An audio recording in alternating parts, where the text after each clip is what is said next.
দেশে আমূল পরিবর্তন সংঘটিত হয়েছে। দেশ জুড়ে ভয়াবহ দুর্যোগের সম্ভাবনা রয়েছে। দেশের সব পুলিশ স্টেশনকে মহাবিপদ সংকেত দেখাতে বলা হয়েছে। দেশের মানুষকে ঘর থেকে বের না হতেও অনুরোধ করা হয়েছে।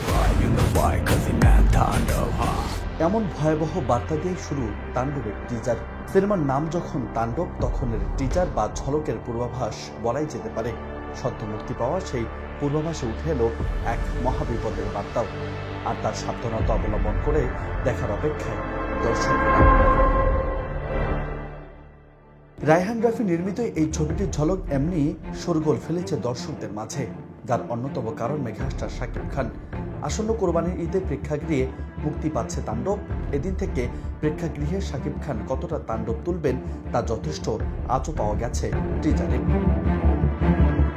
১.৫ মিনিটের সে পূর্বাভাসে প্রায় পুরোটাতেই তাণ্ডব দেখিয়েছেন নির্মাতা, যেখানে এক ধুন্ধুমার অ্যাকশন অবতারে দেখা গেছে মেগাস্টারকে। আর দর্শক, নেটিজেন থেকে শুরু করে তারকারাও মেতে উঠেছেন তাণ্ডবের প্রশংসায়।